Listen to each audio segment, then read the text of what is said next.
everyone. We're here today for our work session on community engagement. This is an overview and update. And Taisha, go. Good afternoon, Mayor and Council. I hope you're all doing well today. You are in for a treat. Both myself and my partner back there, Pat Young, will be providing you an overview and update on community engagement efforts. So I get to kick us off.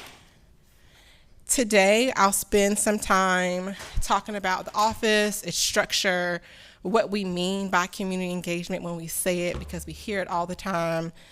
I'll go over some department support that our office provides, some strategic planning efforts, speak briefly about the Community Engagement Board, and then our outreach and education initiatives.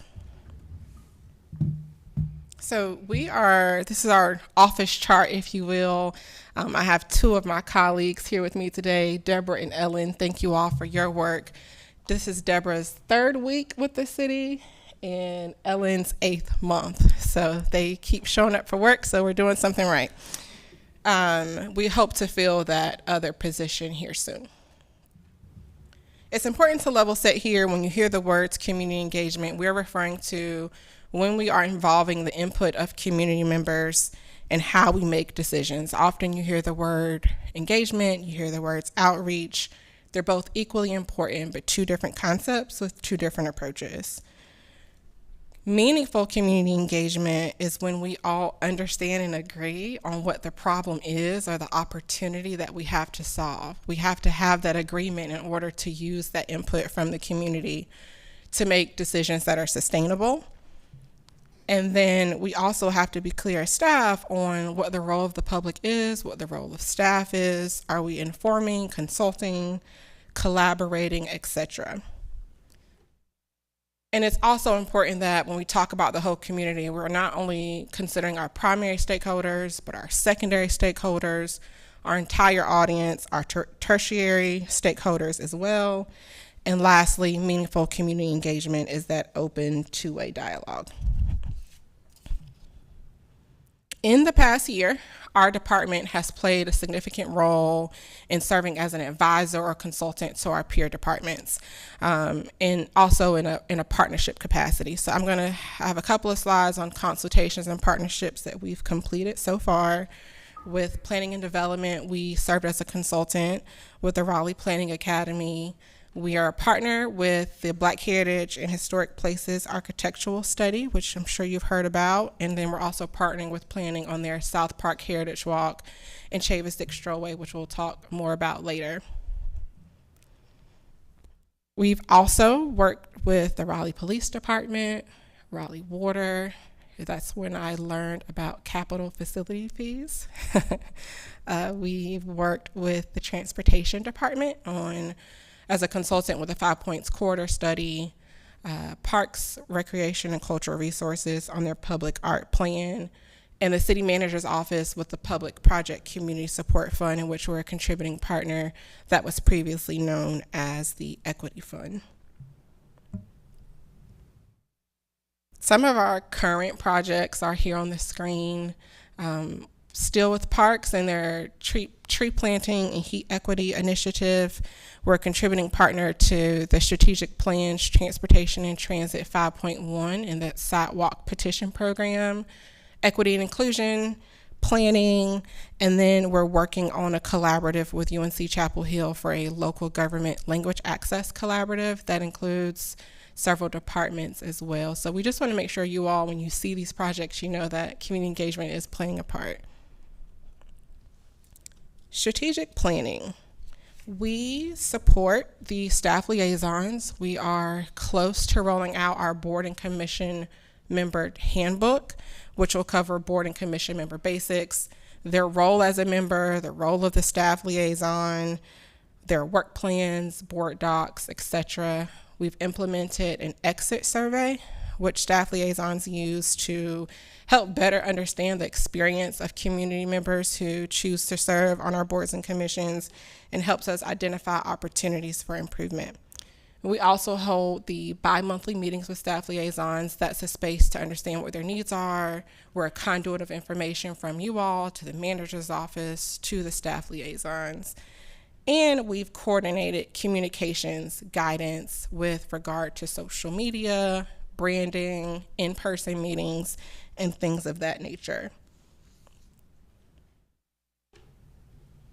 We're really excited about an update to our office webpage. We've worked closely with our communications team to make a one-stop shop for engagement. So I'm sure you've heard of Engage Raleigh or Public Input, which is the online input system. We've categorized that by department to also include in-person opportunities. So the intent of this page, which is also supported by staff in our office and communications analysts, is to make sure that there is one place where community members can view both in-person and online opportunities to provide input. So we just rolled that out recently. Staff support includes our engagement plans and outreach summaries. You all get the first sneak peek at what that'll look like. Earlier at your retreat, I talked to you about the support in building staff capacity. And so this is one of our efforts. The engagement plans, again, are what you do at the beginning of an engagement event, and it outlines that process for when you're going to involve the public, what the goals will be, what your decision points are, how you work the deadlines around those decision points so that that meaningful engagement can actually take place in the decision-making process. It makes you think through your needs for communications, your outreach areas, etc., all tied from the public participation playbook that was adopted, and Pat will mention more about that later. We're also in what I'll call beta testing for our outreach summaries, which is what will be conducted by staff at the end of their efforts to really think about what were the methods for outreach. If you use social media, what were the analytics? If you sent emails, what were the delivery rates? You could have sent emails to a listserv and had 50% of them bounce back. So we've identified a problem that we need to solve to make sure we're getting the word out.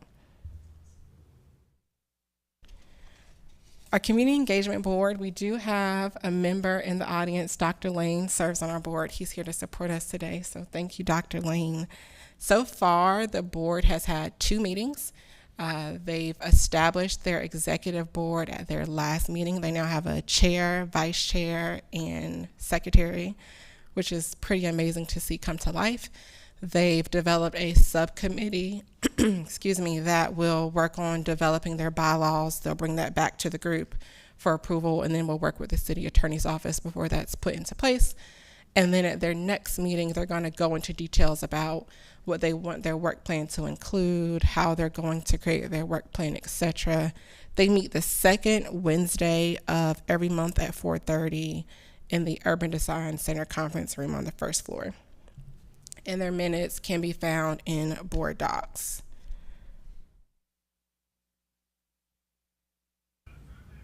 All right, some of our outreach and education efforts. I'm going to start with what we've completed, and then I'll tell you a little bit about what we're working on right now.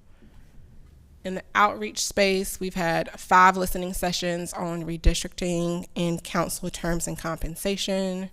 We've completed 3 community meetings on the Public Project Community Support Fund, as well as a 3-part mini-series on my local government. So that came from the study group's recommendations on council terms and compensation. They said, well, people need to know about government. Why is government important? What does local government do? So those videos can be found on our webpage as well.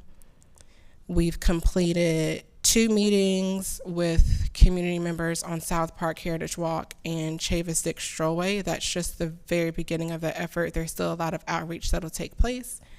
And then we've had 2 meetings so far with Method community members. On Saturday, we met with them again and are working through getting the Method Civic League reestablished. So we're supporting them in that effort. And then we've also, again, we met with community members prior to meeting with RPD to discuss this particular policy. We've brainstormed with local voter groups around how do we sustain and expand the study group's recommendations that were provided a little while ago. And then last week we had our first information session on community connectors, which I will touch on, and then Pat will also touch on in his presentation.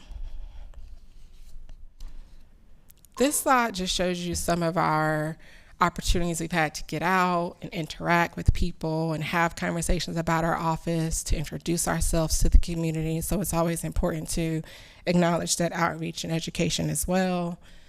And then the next slide shows you just some of the groups that have invited us to come speak and give a presentation, ask questions about the work that we're doing and the vision for the office. Currently, our voter education and awareness initiative is underway. Thank you again to Communications for those cool stickers that you see on the right. They'll be at the community centers with early voting. They say vote local, vote local, vote early. So that's underway. Those are the flyers that we'll have put out as well on the city's website. You can now find information about the individuals that are running for office, where your polling place is, and then connections to the Board of Elections for information in that regard. Our Community Connectors program is where we're bringing in trusted voices from the community to expand our engagement efforts. You see our webpage that's set up there, the postcards, that's a snapshot from our information session, our interest form, etc. The Community Connectors is a pilot program between our office and the Office of Planning and Development Services.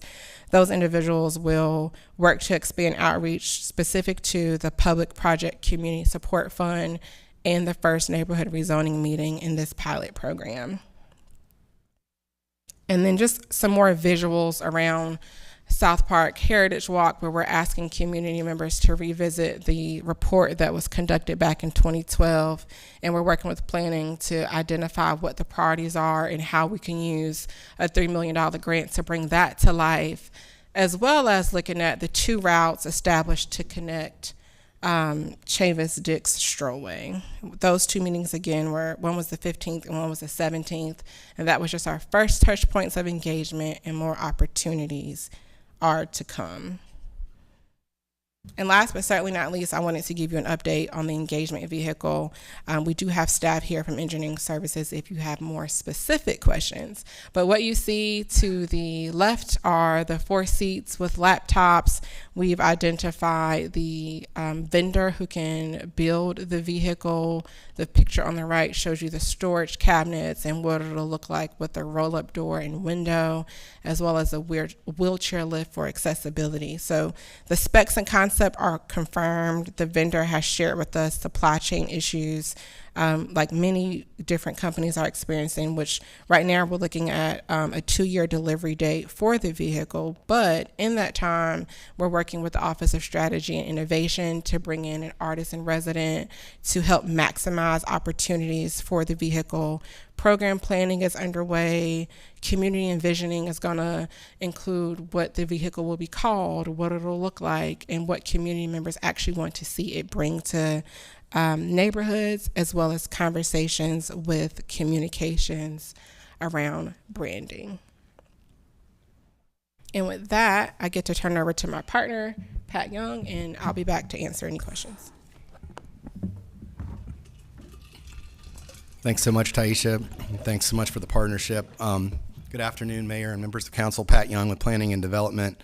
I want to recognize some staff we have here, Travis Crane, our Assistant Director, who you know, and Katie Dombrowski, our Communications Manager, they've helped us lead a lot of the initiatives you're going to hear about here today. As you've heard from me before, I believe firmly, and I communicate with our staff daily, that community engagement is the most important thing we do. We need to make sure that we are supporting the community's vision for growth and development. And in the interest of furthering that mission, we developed in 2020 a public participation playbook, and you all saw that in late 2020 and endorsed its use. We've been using it since then. It creates a detailed framework and also tools for equitable engagement. Both Parks and Recreation and Community Engagement have since used it. So all the initiatives you hear about henceforth come out of that guidance that's really focused on ensuring that we have equitable and inclusive engagement. You heard from Taisha about the Community Connectors program. We are really excited about this initiative and think it's a really important part of our enhanced efforts and engagement. As you heard from Taisha, we are going to pilot it with our zoning neighborhood meetings. As you're well aware, those meetings are held by developers, and residents sometimes walk away from those meetings feeling like they didn't get a complete story. They don't know where to go with questions about development. And so the connector's role will be to ensure that all of the residents' concerns and questions are carefully documented and considered, and that the responses, either from staff or from the developer, are provided to staff before you all hear these cases. So January is the target deployment date. That is under recruitment now. We have about 200 web pages in planning and development. The 6th most viewed page was our page on Community Connectors. We had over 1,700 unique page views in the last month. So we really think that there's a lot of interest and enthusiasm around this program, and we think it will be a way to help manage and ensure that community voices are heard in the zoning process. And then if that's successful, which we think it will be, we'll expand it from there, working with Taisha. We also have focused on deploying web-based portals that allow folks on both text changes, which was the most recent addition, rezonings and comprehensive plan amendments, to provide detailed feedback, to ask questions. We will respond to questions, and then all that information is included in your staff report for the items that come before you. And we think this is a really important tool. It's been used very effectively. Our missing middle changes, we had over 1,700 portal views and several hundred uses. And I want to emphasize here that the portal is part of an overall strategy.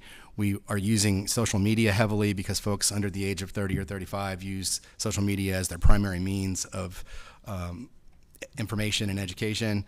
We did several videos that had over 7,000 views, and then we had several curated pages that had on our web that had over 5,000 unique views. So again, it's a comprehensive strategy, but the portal is a really effective one that we want to continue to use and expand. And we've shared that through social media and with our GovDelivery listserv, which has about 7,000 subscribers. Another part of our efforts to expand community engagement is to really make sure people understand what our public notices mean. People see these signs in the community with the large letters on them. There's an example here in the picture, and we want to make sure people, residents, know what those mean. So we did a easy to use document called the ABCs of Public Notice that we pushed out through social media and through our website, through our GovDelivery.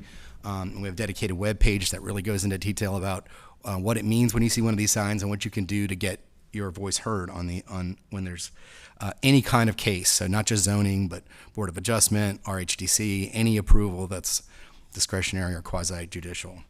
And those are pushed out through email and social media as well. We also have this year expanded our notification to text messaging. I mentioned younger folks earlier that, again, use social media and texting as a primary means of getting information. If you're on our GovDelivery, it was formerly email only, and now will allow text alerts. So we've had several thousand folks opt into those text alerts, and we continue to try to push that out through our social media channels and through other outlets. With you all's leaderships, we expanded our notice requirements to tenant notification. There's an example of the sign right there. That was done in 2020, and really feel like that's been an effective tool at getting more understanding and knowledge of potential land use changes by tenants. And we've also matched those efforts with the online portal I mentioned, door hangers, and other outreach methods. We've had a couple of key education efforts this year. You've heard from me about the Planning Academy. It's the initiative that I think I'm honestly most excited about, because what it does is allow neighbors from all over the community. We had 25 folks in our first session this summer, 5 from each council district, that represented the diversity of our community, to do really a deep dive in planning, the rules, requirements, the theory, and how they can make sure their voice continues to be heard. we want to offer that 4 times a year. This year will be 2 times. We're doing it again in October and early November. And starting next year, our intent is to go to 4 times a year. So within 4 or 5 years, we'll have several hundred, hopefully up to 500 folks that have been through this. And those folks can be liaisons or ombuds people to their neighbors when land use changes come to their neighborhood. We're really excited about that. We also participated in Community Planning Month and Community and Building Safety Month, which are 2 separate months. We did a lot of student outreach, community outreach. This year we partner with Sustainability in Parks to provide tours of Wilder's Grove and a couple of other park facilities that demonstrated green building techniques. And then we, as you see in the picture here, we're at several other community events and provided information about planning and development. I mentioned earlier the community connectors and their role in the neighborhood meetings. One of the reasons that we think that's so important is that with you all's leadership in 2020, we expanded the number of neighborhood meetings. There are now 2 required neighborhood meetings with most rezonings. Minor rezonings that have limited change do not require it, but over 75% of our zonings require 2 neighborhood meetings. So in 2019, which was the last year before that change, we had 66 neighborhood meetings. This year we've had 146 to date, so we're on target for over 250 neighborhood meetings. So we feel like that's a significant commitment to more engagement, more communication with the community when zonings occur, and we've talked about how we want to improve that experience through the community connectors. Oops, I went the wrong way, sorry. So we've had a whole series of public meetings. These are all been held since the COVID protocols were relaxed late last year. We are really, really excited to be back out live in the community, and we find in every opportunity we can. We have been to every event we've been invited to, and then we also seek opportunities. We've including, not on this list, but we've been to 5 CAC meetings that requested us to participate. Everybody that asked us. So I want to emphasize for a moment, you heard about this from Taisha, the Black Heritage and History Places project. We're really excited about that. That's ongoing, and really we want to make sure we document African American history from 1945 to 1975, because that history is a huge part of Raleigh and has been really underreported, underdocumented, and underappreciated. So we're excited about that. Same with LGBTQIA historic study that we is ongoing and nearly complete. Want to mention quickly, we have our real estate division. We realize the need to have broader engagement in that area as well. When we have surplus property, we're having open houses now so that folks can, rather than just looking at a write-up or a pro forma, they can go and inspect the property to see if it meets their needs. We've also improved the procedure we use to allow bid drop-off to make it easier and more accessible to a broader range of folks. We feel like that's really important to get the use of our surplus property focused on affordable housing development, as you all have directed. We also support our partners internally, and I want to again take a moment to appreciate the partnership with community engagement. Taisha has been an amazing resource, a partner, an asset, and an incredible counselor, and helped us a lot with all these initiatives. Not on this list is our floodplain updates that you all recently approved. But we also have supported sustainability, transportation, housing and neighborhoods, and many others. And then we've supported our boards and commissions. These are 3 recent examples from RHDC, where they were out in the community celebrating their 60th anniversary and the 50th anniversary of the Mornikia Historic Park. So with that, Taisha and I will be happy to take any questions. Thank you for the opportunity to present this information. Councilmember Branch? Definitely thank you for the presentation. And I noticed we talked about social media, texting, website, everything. For our seniors, do we have a list of organizations that maybe particularly work with seniors that we can work through to ensure our seniors are also receiving information, and maybe also working through churches? An informal list, yes, we can work on formalizing that a little bit more. Absolutely. Okay. Yeah, I think definitely formalizing that will help, so that way we can kind of help close some of the gaps that I see. Absolutely.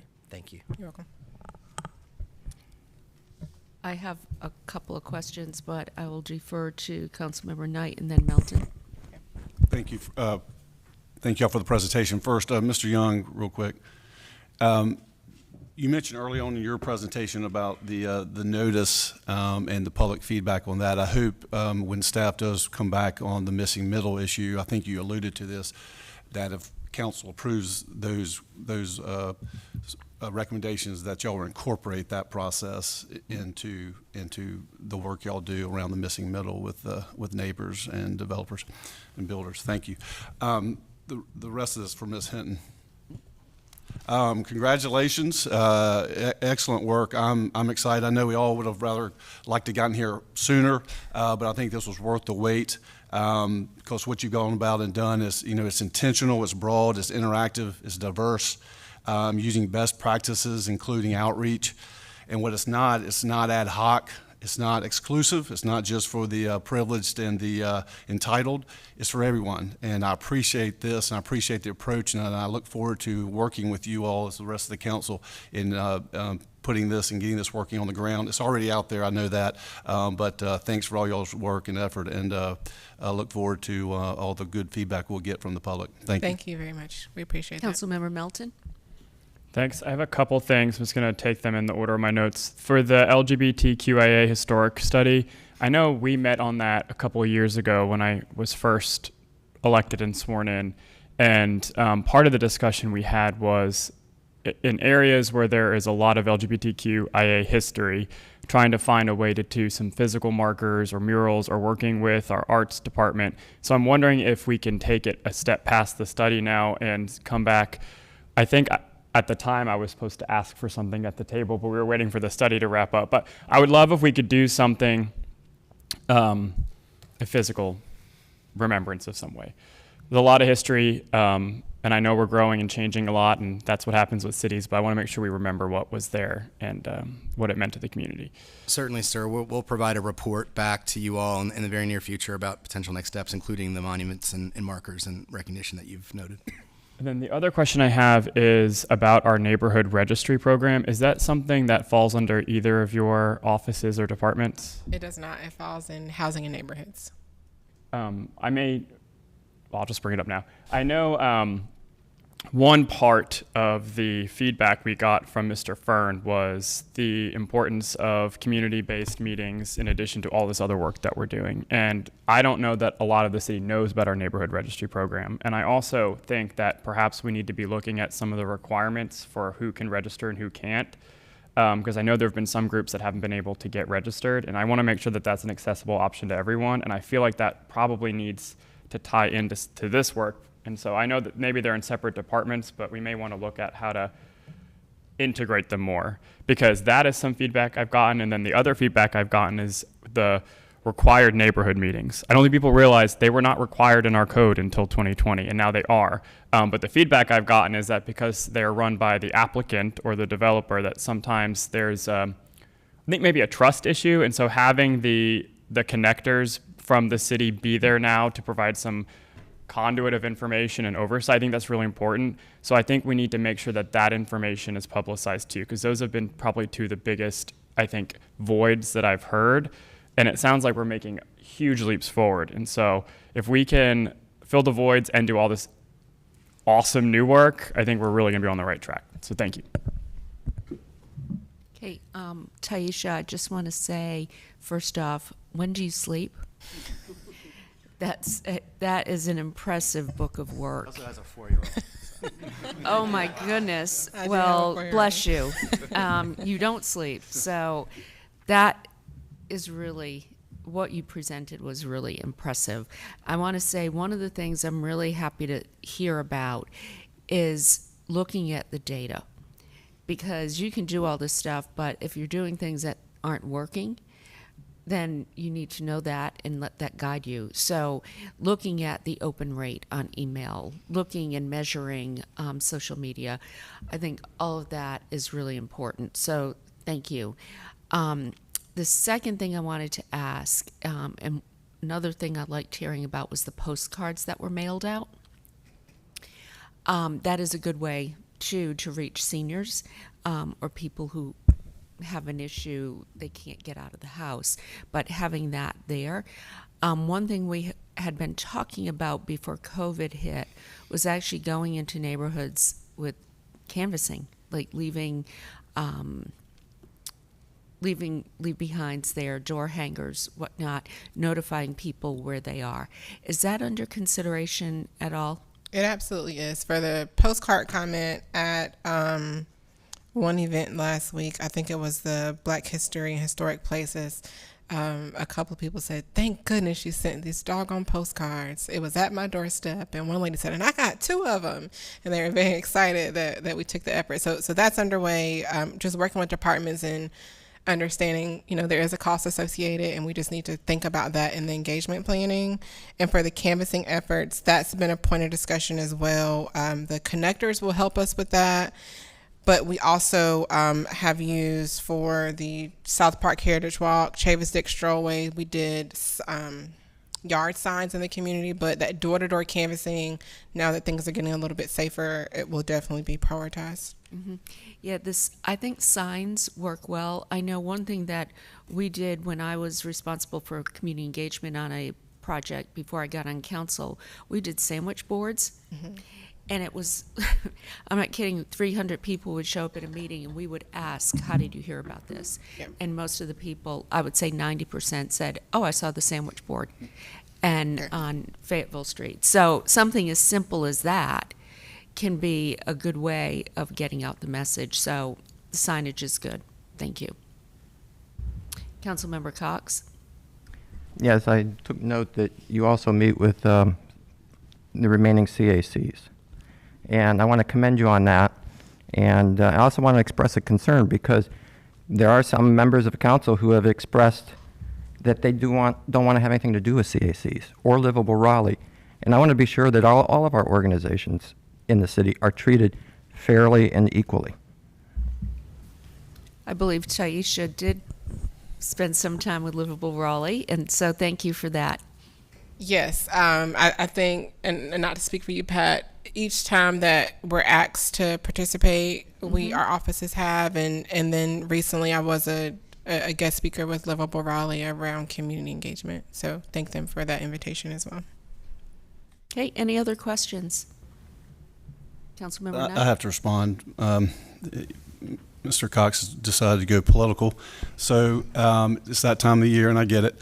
I have been very public since this council disbanded the CACs that I thought it would be inappropriate for us to meet with them. They don't exist in our process, and it's misleading to the public and mischaracterizes what they can do once we did that. So I have chosen, and I've been very public about it, I do not think it's appropriate for council or staff to meet with them.